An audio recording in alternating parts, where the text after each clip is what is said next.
Jadi kan dari tadi kan kita bahas tentang SLBA, B, C dan D. Nah, di situ kan Ibu tadi menjelaskan kalau di universitasnya Ibu itu tadi kan ada pilihan C dan A. Nah, di situ kenapa Ibu pilih yang C, tunagrahita? Pilih yang C. Jadi sebenarnya kalau yang C itu kalau di sana melihatnya lebih banyak, Pak. Kita merangkul anak-anaknya itu lebih banyak. Gini, dalam artian kalau anak tunanetra dia hanya belajar hanya di tunanetra aja, misalnya memang anak yang tunanetra jadi tidak belajar dengan Down syndrome, tidak, dia hanya hanya A aja. Nah, kalau C ini ternyata kalau di kampus saya dia tetap mempelajari Down syndrome, autis, ADHD, dia tetap mempelajari gitu. Jadi saya pikir karena tunanetra itu kan nantinya akan teknologi itu akan semakin berkembang, jadi mereka akan nanti ada yang saya tidak menyalahkan yang masuk A ya, itu pilihan gitu, tapi saya berpikir gitu, teknologi kan makin berkembang, nanti dia bisa ditangani oleh medis gitu kan, kayak operasi segala macam gitu. Nah, kalau di C ini saya masih banyak yang dipelajarinya gitu, jadi saya bisa luas gitu belajarnya gitu. Dan mungkin nanti kayak ilmu tadi yang bisa berkembang tadi mungkin lebih cakupannya lebih luas gitu kan, dan asik juga loh di C itu kalau menurut saya kalau kalian berpikir enggak asikan yang A gitu kan, ya nggak apa-apa gitu.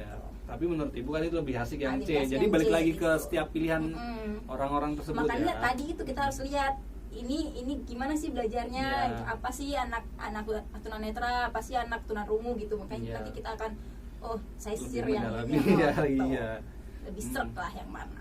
Jadi kayak balik lagi ke kasus anaknya itu. Jadi kayak hal apa yang membuat Ibu tuh menarik gitu loh dari anak tersebut, contohnya kayak apa Down syndrome, karena kenapa gitu. Jadi kalau misalkan yang tadi itu selain banyak kasus dan itu makin membuat saya menambah ilmu gitu kan. Kalau di tunagrahita itu anak-anaknya itu kayak kita harus benar-benar gitu memberikan kan, effort dari lebih gitu ya. Lebih gitu, intervensinya tuh kita banyak kreativitasnya gitu. Kalau misalkan anak B atau anak A itu kan memang dia IQ-nya normal, jadi memang dia ada pembelajaran yang sama dengan kurikulum yang lainnya. Kalau itu kan kadang ada teman saya yang bilang kamu masuk PLB kayak anak TK ya, kita nyanyi segala macam gitu kan. Tapi kalau kita lihat emang untuk pembelajaran itu lebih lebih dimodifikasi, jadi agak seru lah gitu. Jadi kitanya harus banyak berinovasi, banyak upgrade diri lah ya.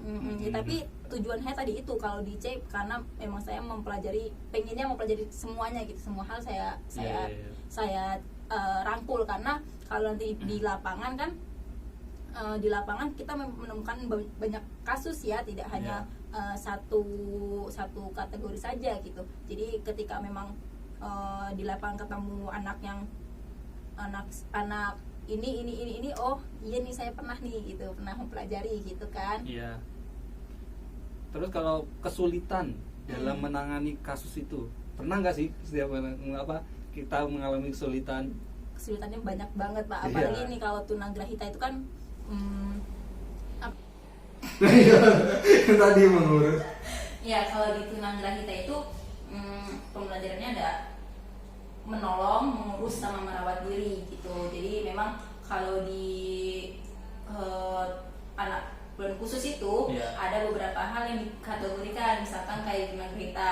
Nah, tunagrahita itu memang ada kategorinya, kayak misalkan ada yang kategori sedang, ringan, berat, sangat berat. Nah, kita kalau di PLB itu kalau kita memberikan pembelajaran harus melihat dulu nih, oh ini anak tunagrahita, tunagrahitanya apa ya gitu ya, tunagrahitanya apa, ternyata dia masuk ke ringan, berarti dia masih mampu didik nih gitu kan. Kemudian sedang masih bisa nggak dilatih gitu. Kalau berat, sangat berat itu udah bener-bener nggak bisa nih, dia hanya berbaring, kemudian pembelajarannya misalkan kamu mau makan, hanya kedip mata pun itu susah untuk pembelajarannya gitu Pak. Jadi kita harus lihat lagi nih, kalau misalkan dia ringan berarti kan tadi mampu didik, dia masih bisa diajarkan calistung tapi tidak yang tinggi, dia hanya kayak 1-5 atau 10 gitu kan, dan itu memang membutuhkan waktu yang lama, jadi nggak yang ekspektasi kita tuh nggak yang tinggi gitu ya. Karena kita kalau mau jadi guru SLB juga harus mempertimbangkan hal tersebut. Saya pernah ada kejadian magang di salah satu SLB kota Ya, Black iya, di kota gitu ya. gitu. Dan ternyata ketika saya lihat dia diajarkan perkalian, dan itu perkalian ratusan untuk anak SD. Sedangkan kalau kita lihat anak SD, anak normal pun harusnya belum sulit, ya, masih kesulitan gitu buat kan. ke situ ya. Dia pengajarannya hanya kayak, ayo nak tulis ini, kemudian ditinggal, atau anak ini kali ini harus berapa, kamu harus tahu ini. Yeah. Saya rasa itu kayak aduh salah nih gitu. Makanya kita harus berinovasi, kita harus tahu lah gitu. Yeah. Ini harus gimana, makanya itu yang kenapa kok bisa asik di situ kan. Kalau saya nggak bisa, kalau anak ini nggak bisa seperti ini, nggak bisa pembelajaran seperti ini, atau udah seperti ini, harus cari metode lain gitu ya. metode lain, karena memang banyak pembelajarannya. Dan di PLB juga di mata kuliahnya memang ada strategi pembelajaran anak berkhusus, itu mata kuliahnya gitu. Jadi memang seru lah gitu. Terus tadi kan ada mampu didik. Emang selain mampu didik ada mampu apa lagi? Mampu latih, dia dilatih. Jadi mampu latih itu bagaimana? Kayak training gitu kan, Oh, dia iya. dilatih. Jadi kalau misalkan tadi merawat, dia harus bagaimana cara berpakaian gitu, berpakaian. Ini baju nih gitu, ini baju, dan pembelajaran nggak bisa Pak, ini gambar, ini baju nak, ini baju. Dia harus yang diterapkan real, yang dia benar konkret gitu. Yeah. Ini nak baju. Makanya kalau di PLB juga ada pembelajaran yang pasca sekolah. Jadi memang kita mengkhususkan anak bagaimana ketika dia setelah lulus dari SLB, dia bisa terjun ke lapangan untuk bekerja gitu kan. Karena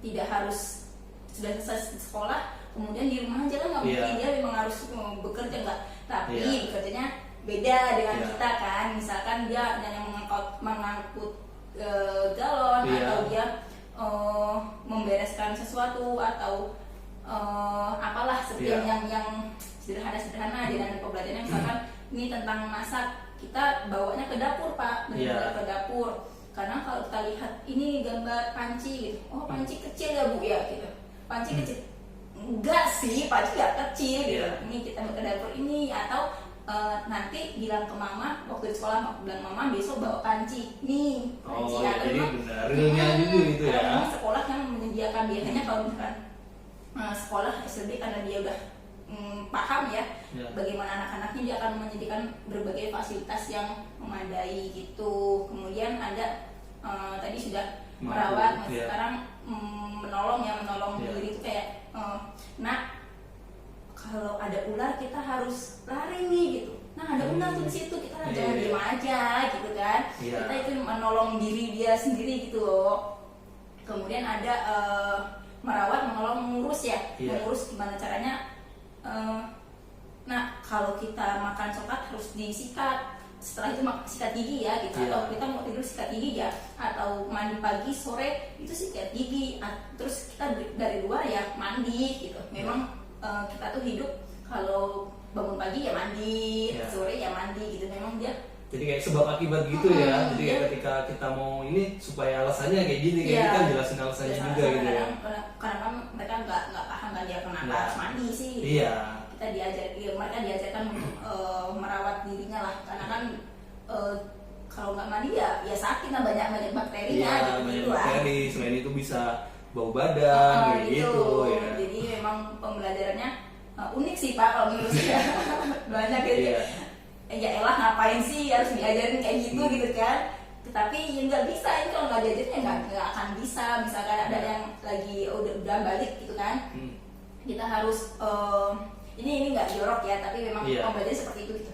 tentang seks atau tentang menstruasi nanti, kalau yang perempuan ya menstruasi gitu, kita harus bener mengajarkan dia cara memakai itu Pak, membalut bener, membalut kita ajarin. Jadi ini lebih ke tentang edukasi sih sebenarnya. Banyak orang tua yang atau kayak keluarga yang punya anak berkebutuhan khusus, jadi kayak ketika anak melakukan itu atau misalkan masturbasi atau itu, jadi kayak dipikirnya tuh seolah-olah itu kayak ya jorok, jadi kayak lebih banyak mungkin bisa dipasung kalau yang di daerah atau diperlakukan secara negatif. Hal itu sebaiknya jangan sih, lebih kayak harus dikasih hal-hal yang positif. Jadi kayak kenapa kamu nggak boleh melakukan itu, kayak gitu sih. Ya, memang atau hal-hal yang tidak boleh dipegang dengan lawan jenis gitu kan, itu memang diajari. Makanya kayak hal-hal tersebut yang membuat saya ini kayaknya tertarik nih, nantang banget nih masuk ke spesialis C tadi itu gitu. Karena banyak kayak kalau Down syndrome yang, kalau kalian belum tahu, Down syndrome itu yang apa? Down syndrome yang apa? Ya, kayaknya yang apa, mukanya itu ini mongoloid, kayaknya mirip-mirip gitulah. Ya, mukanya yang kembar 1000 itu seluruh dunia gitu. Sebenarnya itu kan ada mutasi kromosom berapa ya Pak ya? Tuh, jadi kayak kelainan kromosom gitu. Tuh, jadi memang asik lah belajar itu. Ya. Sekarang ketika ibu sudah lulus nih, ibu kan bekerja. Nah, hal-hal apa sih yang kayak membuat ibu seneng, kayak membuat ibu kayak sedih, kayak ataupun hal apa yang membuat ibu kayak jadi seneng gitu deh? Ya, itu di apa ya? Dicerminkan kalau saya sekarang menjadi terapis ini ya. Iya. Jadi kayak ketika sekarang ibu kan jadi terapis nih, bukan jadi kayak guru SLB atau yang lain. Jadi kayak hal apa sih yang membuat ibu seneng ketika jadi terapis ini nih? Pastinya kalau membuat senang itu kayak ada peningkatan perkembangan pada anak itulah. Misalkan anak, karena saya bidangnya terapi perilaku ya, jadi anak nggak usah duduk, kemudian saya terapi ternyata anak ini udah progresnya bisa duduk tenang nih. Nah itu yang buat kayak wah, kayak lega gitu. Jadi kita kalau memberikan laporan kepada orang tua pun enak nih, anaknya udah ada progres, tapi bukan berarti itu hanya kerja kita sendiri. Berarti kita senang. Karena kan di situ ada tim ya, contohnya ya TW ataupun kayak SI, sensory integrasi, ataupun yang lainnya. Ataupun orang tua. Berarti saya senang ini berarti kita ini bekerja sama nih, benar-benar diterapkan gitu ya. di terapis dengan terapis lain diterapkan, kemudian di rumah pun dilakukan. Jadi kan kayak berarti omongan saya ini benar-benar dipercaya gitu kan. Oh iya, orang-orang tuh nih percaya nih sama saya, akhirnya mereka menerapkan hal itu, jadi perkembangannya meningkat gitu kan. Terus kalau misalkan yang buat, kalau yang senang itu kayak ini ya nggak? Soalnya itu salah satu aja dari beberapa contohnya yang tadi ibu bilang, ketika anak progres itu kita jadi wah seneng banget gitu loh. Seneng banget. Jadi kalau orang telah menjiwai, kalau anak berprogres itu senang ya Pak ya? Iya, senang banget. Jadi kayak wah, berarti apa yang aku lakuin itu udah mungkin metodenya udah tepat. Gitu. Jadi kita nggak sia-sia waktu belajar gitu. Terus apa lagi tadi yang sedih ya? Iya, jadi kayak ketika pengalaman dukanya ibu ketika jadi terapis itu apa? Terapis waktu itu ada pengalaman yang kayak membuat terkikis lah ya. Terkikis. Kenapa itu? Jadi emang ada anak autis ya Pak ya, anak autis. Kita sudah menerapkan kalau berbagai metode yang benar-benar sudah ada teorinya gitu, kita nggak mungkin ngasih intervensi yang bukan nggak sesuai gitu. Sudah semua itu kita lakukan, bekerja tim juga sudah gitu kan. Ternyata sampai rumah anak A ini malah dipasung gitu kan. Oh iya, ini tadi saya bilang ya. Jadi kayak ketika melakukan hal salah, anaknya itu malah dipasung, bukan kayak dikasih penanganan yang tepat gitu loh. Iya, dan itu sedihnya lagi kalau orang tuanya dan keluarganya itu percaya kalau itu bukan autis karena dari genetik, itu bukan, tapi dari makhluk gitu yang itu dia gitu, kayak dibawa ini baru pindah rumah, terus rumahnya tuh gini. Terutama saya temukan itu saya dalami itu karena di daerah sih. Lebih kayak percaya kayak gitu Bu. Jadi bukan karena riset keilmuan, tapi kayak kalau orang kota itu kebanyakan kayak mereka kenapa sih kayak gini, dia udah kayak googling dulu kayak kenapa. Jadi kayak kenapa sih anak saya kayak gini, ketika dia konsul ke dokter terus dokter jelaskan, nah mereka cari-cari itu di Google. Nah, kalau di sini nih kalau menurut saya masih kurang terhadap kayak keilmuan. Enggak semua tapi jadi kayak tapi ada sebagian masyarakat yang masih percaya ketika anak saya seperti ini karena mengalami gangguan, tapi saya lebih banyak ngejelasin tentang kayak oh mungkin iya, jadi kayak nggak langsung mentidakkan tapi kayak oh mungkin iya, tapi saya menjelaskan secara sainsnya tuh kayak gitu, tidak mematahkan tapi meluruskan ya Pak ya gitu. Dan apa namanya lebih kayak kok bisa sih ya karena orang tuanya berpendidikan Pak, dan itu pendidikannya tinggi gitu kok bisa. Nah itu ketahuannya karena kalau apa namanya, kalau kayak gitu kan kita kadang-kadang home visit ya, melihat nih anak di terapi gimana nih, kalau di penanganan di rumah gimana, atau saat itu saya sepertinya sedang terapi ke rumah, ke rumah gitu, dan dia memang dalam keadaan berbaring dan itu di rantai gitu. Loh kok kayak gini ya, soalnya dia ngamuk gini. Ya kalau ngamuk kan udah kita kasih tahu gimana caranya gitu kan, kenapa harus diginiin gitu. Jadi itulah yang membuat kita kayak aduh kayak selama ini gue ngapain nih, ngasih tahu ngapain, diapain gitu, kasih tahu dari ini itu kita udah kasih tahu semuanya tapi cuman lewat aja gitu. Mungkin kayak orang tuanya yang perlu dikasih pemberitahuan. Mungkin kalau selain itu ada lagi nggak? Contohnya kayak kalau aku nih pernah nih ngalamin kayak hal yang sedih tuh, kayak biasanya tuh waktu kadang ketika orang tua mau anaknya progres tapi datangnya telat, suka telat kayak gitu, atau malah ketika kita udah datang dianya nggak datang kayak gitu kan, jadi kayak bertolak belakang dengan ekspektasi dia yang tinggi gitu loh. Kan konsisten ya Pak. Iya, soalnya kan terapi itu juga butuh konsisten gitu. Harus. Nah itu ada juga memang ada beberapa orang tua, kita berarti agak menyebutkan orang tua karena nggak mungkin kan. Enggak semua tapi ada yang seperti itu. Ada semua sih. Iya. Dia udah terapi ya lumayan nih, udah aduh progresnya bagus nih, tiba-tiba cepet hilang kemana gitu, nanti beberapa bulan kemudian datang lagi dengan keadaan yang udah anak benar-benar menurun gitu kan. Menurun atau bisa balik lagi ke awal kayak gitu. Balik ke awal, jadi kayak itu yang malah lebih susah ya Pak ya, anak yang udah meningkat tiba-tiba menurun atau kembali ke awal, itu penanganannya lebih susah tuh. Karena udah dapet perilaku negatif mungkin ya yang keluar dari hal-hal yang di awal udah diajarkan. Iya gitu. Jadi memang kalau menurut saya susah dan harusnya memang konsisten, nggak yang terapi enggak, atau terapi enggak, udah nggak tahu deh kemana. Selain itu hal yang membuat ibu sedih ketika dalam menangani terapi itu apa? Kalau saya sih ada contohnya anaknya lama progres.